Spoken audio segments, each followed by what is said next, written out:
Selamat datang di podcast All About Pet Lifestyle, di mana dalam segmen cerita inspiratif kali ini, saya Sinta Tirarini akan membahas mengenai perjuangan dokter hewan di Indonesia bersama Dr. Nyomi, owner dari klinik Pet Smile yang berada di Jakarta dan Bandung, Jawa Barat. Podcast ini akan membawa kamu menjelajahi dunia hewan di Indonesia, dan dalam episode kali ini, kita akan mendengarkan kisah inspiratif dan tantangan yang dihadapi oleh dokter hewan dalam menjalani karir mereka dan memberikan edukasi untuk bagaimana menyayangi dan meningkatkan kesejahteraan hewan peliharaan di tanah air.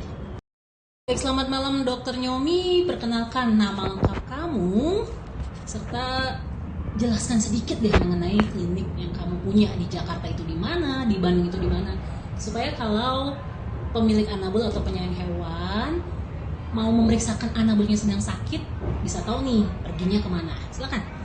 Nama saya Nyoman Satyasi, sudah berpraktek sejak 2009 lah ya. Nah, kalau klinik di Jakarta itu letaknya di Duren Sawit, dekat Kalimalang, Jakarta Timur. Kalau di Bandung di dekat BIP itu di Jalan Gunawarman, di tengah kota sih lebih tepatnya. Oke, dan Dokter Nyomi ini salah satu pasien, kok jadi pasien? Karena gini ya guys, jadi aku sendiri itu kenal sama Dokter Nyomi udah lama banget. Hubungan kami bermula dari pemilik hewan dan dokter. Jadi itu maaf ya kalau nanti agak bolak-balik nyebut dokter dan pasien. Dokter Nyomi ini adalah salah satu dokter ternama di Indonesia. Jadi kalau kamu punya IG, kamu bisa lihat tuh IG-nya apa aja, Dok? Dok Nyom, Nyomis. Lebih tepatnya Dok Nyom ini yang lebih banyak followernya untuk sesuatu yang berkaitan dengan hewan.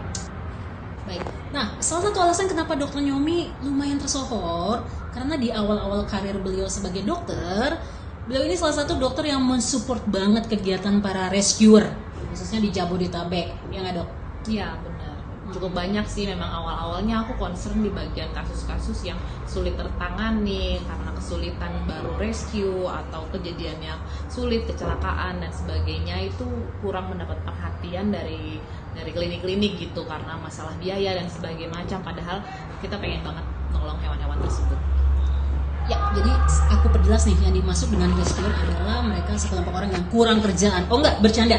Jadi teman-teman penyayang hewan yang memiliki kepedulian terhadap hewan-hewan jalanan yang terlantar, yang sakit, yang dibuang, dan berbagai kasus lainnya yang membutuhkan intervensi medis.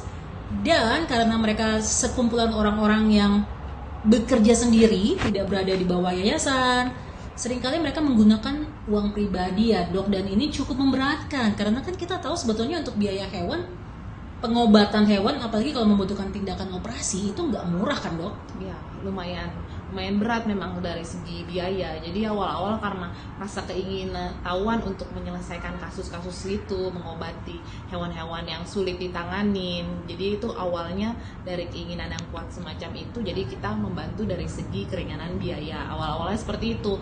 Tapi ke depan-depannya karena saya itu pengen melengkapi klinik lebih lengkap, jadi kan biaya sebenarnya jadi naik. Jadi kadang-kadang kita bantu dari menggalang donasi juga untuk hewan-hewan yang butuh pertolongan tapi ownernya atau rescuernya kadang-kadang biaya. Oke, nah dokter ceritakan deh kenapa sih kamu tertarik jadi dokter hewan, padahal kan kalau dari sisi maaf ya komersialisasi kayaknya lebih kayak jadi dokter manusia nggak sih, atau gimana nih? Seringkali kan awam tuh agak underestimate ya, Dok, dipikir tuh profesi kalian nggak sesulit menjadi dokter manusia, padahal kalau buat teman-teman yang rajin ke klinik melihat bagaimana mereka menangani hewan, melihat bagaimana mereka melakukan operasi, itu sulit karena dokter hewan tuh nggak punya spesialisasi kayak dokter manusia yang menangani mata, menangani jantung dan lain-lain. Ibaratnya tuh dokter hewan tuh harus bisa semuanya deh, A sampai Z, hulu sampai hilir. Nah, ceritakan, Dok, kenapa sih dokter pengen jadi dokter hewan, gak jadi dokter atau gak jadi apalah? Sebenarnya sih memang karena passionku dari kecil memang lebih introvert ya, memang lebih seneng main sama hewan. Terus banyak orang yang kayak ngeliatin cuma hewan doang gitu, padahal kita kalau kesepian lebih senang main sendiri tuh, main sama hewan tuh lebih seneng gitu. Memang terus dari kecil terutama almarhum bapak tuh emang seneng sekali pelihara hewan, dan saya ditunjukin berbagai macam jenis-jenis hewan yang dipelihara tuh asik banget, mereka lucu, baik gitu, bisa nemenin kita kemana-mana dan nurut gitu. Nah makin kesininya masih pengen jadi dokter hewan nih ternyata gitu, tapi juga nggak pernah nyangka kalau sesulit ini.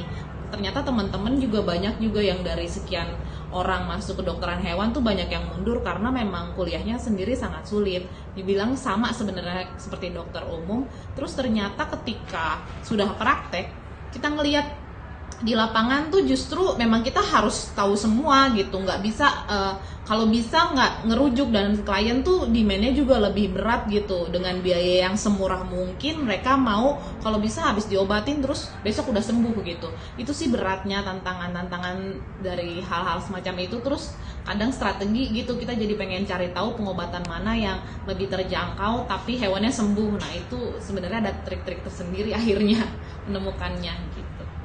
Oke, di part berikutnya kita akan membahas mengapa pada akhirnya Dokter Nyomi memutuskan membuka klinik sendiri setelah sebelumnya dia bergabung sebagai salah satu staf dokter di klinik ternama di Jakarta Selatan.